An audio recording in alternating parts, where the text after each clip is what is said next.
Oh, what's up mga kahardot? Kumusta po tayo dyan? Mega love shoutout po sa ating lahat.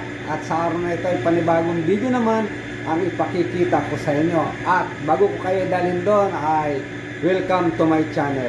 Maraming salamat po sa inyong panunood sa aking mga short video, sa mga video kong pinadadala sa iyo kahit ito ay halo-halo. At what's up mga kahardot? Tara, puntahan natin at ipakikita ko sa inyo ulit ang video ito. Tara guys! Kahardot, at may tutulungan po tayo, i-rescue natin. Rescue man! Ayan, at nakikita nyo po ito. At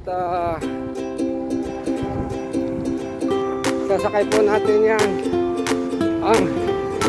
Ayan, ito isasakay natin. Sige! Sige!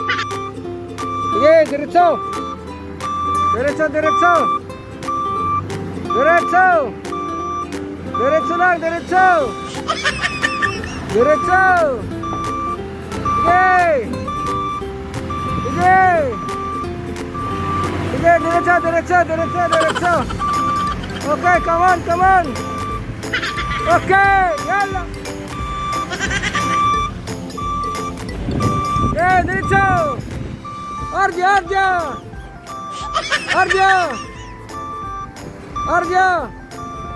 Okay! Yala! Come on! Ayan po, at ganyan lang. Ayan. Yay! Hop!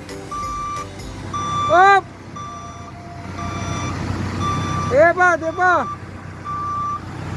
Sige! Hop! Ayan.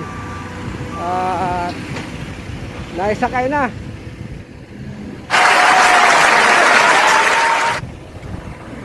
Yahoo! Ganun lang ang pagsasakay. Dapat yung gulong sakto-sakto. Ayan. O, kita nyo? Equal. Yan mga kahardot, at naisakay na niya ang kanyang magta-travel na naman papunta sa kabilang job site. Ayan. Damn! Ang operator, si Caberto. Yan. Salamat po, salamat. Ganun lang kasimple ang pagsasakay. Parehas.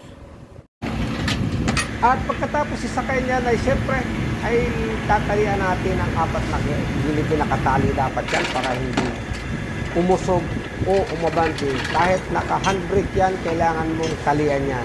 Yan ang isang number one option sa pagka-travel ng mga kahit anong klaseng equipment. Hindi basta tali, yan ay chain o kadina na may panghigpit guys.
At shout out sa mga operator dyan na talaga nang mahirap ang trabaho, lalong-lalo na sa ganitong sitwasyon, yung pagpreparasyon, ang pagpe-travel ng kanilang equipment para sigurado ang hindi malalaglag. Kaya mega love shout out sa inyo sa lahat ng operator dyan. Mabuhay kayo, mabuhay. Talaga namang napakahirap ng inyong mga ginagawa yan. Danger! Yun nga, kung makikita ninyo ang ating operator ay kahit siya ay mataba, ay tunay naman nagagampanan niya ang kanyang trabaho at nagagamit niya ang kanyang pagkataba sa pagbabata at paghihigpit ng mga chain na ito. Yan, tingnan nyo, ginamitan ng pipe para mahigpitan yan. Yun! At nadali na, mahigpit na yan. At sigurado na, Yun, tight na. mahigpitan na itong huli. At ang susunod naman na higpitan ay yung gawing unahan. Ayan, at yung preparation naman, dyan naman sa unahan, dyan naman siya, yun naman ang higpitan niya para equal sa huli at sa una ng sasakyan. Baliktad. Sa unahan at sa hulihan, parte ng lobid. Lobid po ang tawag yan sa sinasakyan na yan. Yan ang lobid. Wala pa lamang yung traktor natin. Lobid po yan ang tawag dyan. Sakaya ng mga equipment.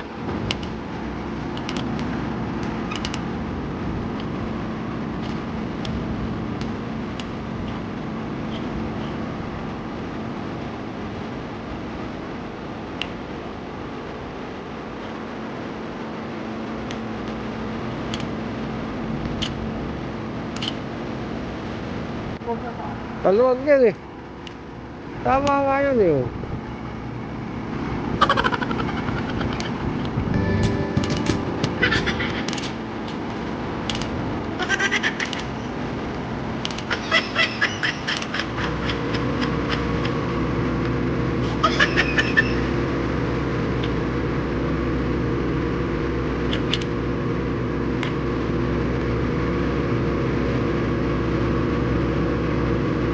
Tama yun.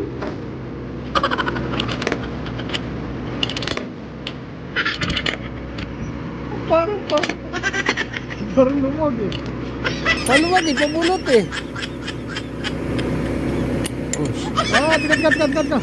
Nakabaliktad. At yun nga, baligtad. Baligtad ang kabit ng puller. Ayan, at inayos na niya at ikinabit ng tama. Ayan, at hinihigpitan niya uli ang puller.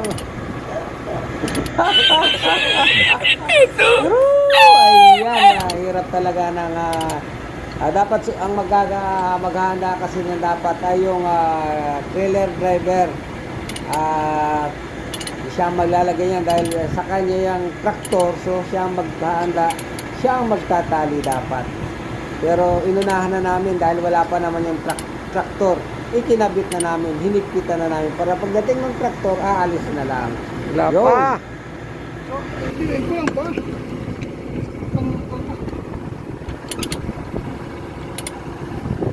Yan guys, at nahigpitan na nga. Ayan, kita naman, nahigpitan na. Ganyan lang yan. At itong unahan ay clamp na itong una. Ayan, makita nyo. Yun, at safety na siya. Safe na siya guys. Ayan. Okay.